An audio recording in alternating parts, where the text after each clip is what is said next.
Hi viewers, welcome to my channel Vagdevi's art.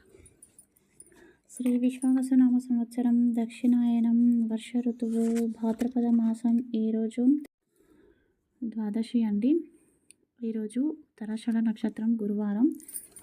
So మనము ఈరోజు వినాయకుడికి ఉన్న నామాలలో గణేష అన్న నామానికి ఉన్న గొప్పతనం గురించి తెలుసుకుందామండి.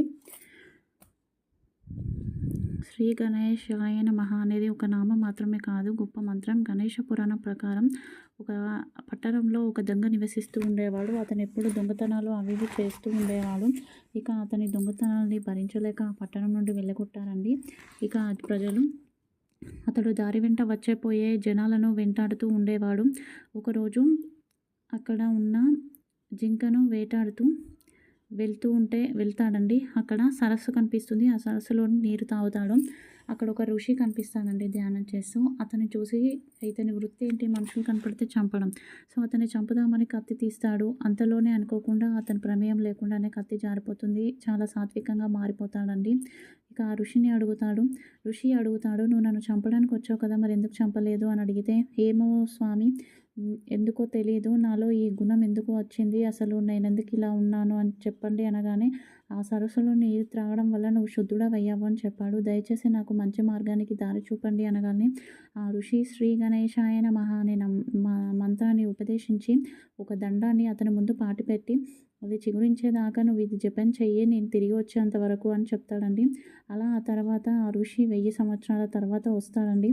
అప్పటికి ఈ దొంగ మంచిగా జపం చేస్తాడండి.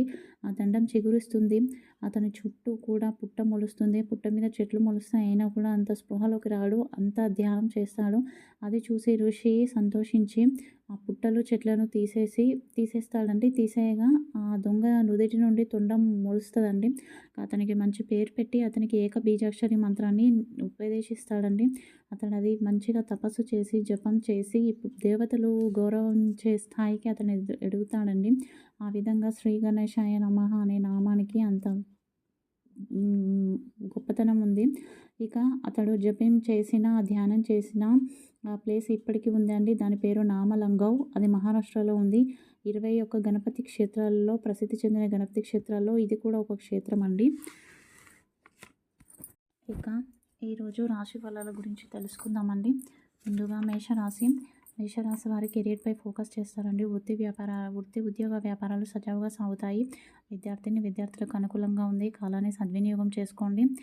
ఆధ్యాత్మిక కార్యక్రమాల్లో పాల్గొంటారు. ఈరోజు మీరు ధరించకూడని రంగు ఎరుపు రంగు. పాటించవలసిన పరిహారం విష్ణు సహస్రనామ స్తోత్ర పారాయణ. తదుపరి వృషభ రాశి వారికి ఆర్థికంగా అనుకూలంగా ఉంది అండి. పర్ఫ్యూమ్ వినియోగం ఎక్కువగా ఉంటుంది. అందంపై దృష్టి సారిస్తారు. ఈరోజు మీరు ధరించకూడని రంగు నలుపు రంగు. పాటించవలసిన పరిహారం శ్రీరామ రక్షా స్తోత్ర పారాయణ.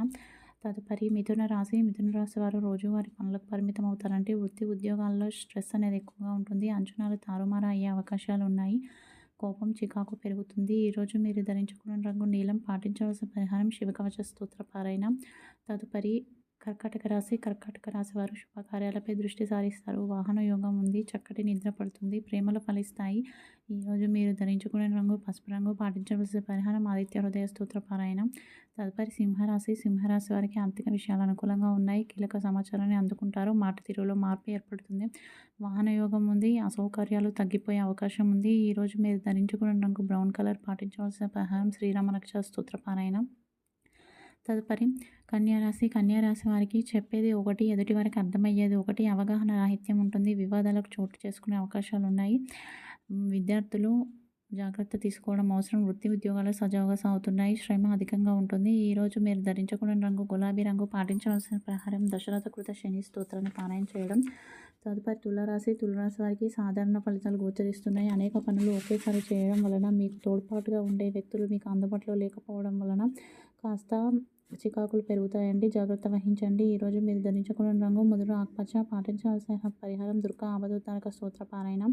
తదుపరి వృశ్చిక రాశి వారికి క్రయ విక్రయాల్లో కీలక నిర్ణయాలు తీసుకుంటారు. చర్యలు సఫలీకృతం ఉంటాయి. ఆరోగ్యం శ్రద్ధ వహిస్తారు. వృత్తి ఉద్యోగ వ్యాపారాలు సానుకూలంగా ఉంటాయి. ఇష్టమైన ఆహారాన్ని స్వీకరిస్తారు. ఈరోజు మీరు ధరించకూడని రంగు బంగారు. పాటించవలసిన పరిహారం అర్జున కృత దుర్గా స్తోత్ర పారాయణ. తదుపరి ధనుసు రాశి వారు మాట తీరు జాగ్రత్త, తగ్గి ఉండడం మంచిది. ఇంట్లో వివాదాలు చోటు చేసుకుంటాయి. ఇంటా బయట ఒత్తిడి ఎక్కువగా ఉంటుంది, అలసట ఎక్కువగా ఉంటుంది, ఆధ్యాత్మిక చింతన పెరుగుతుంది.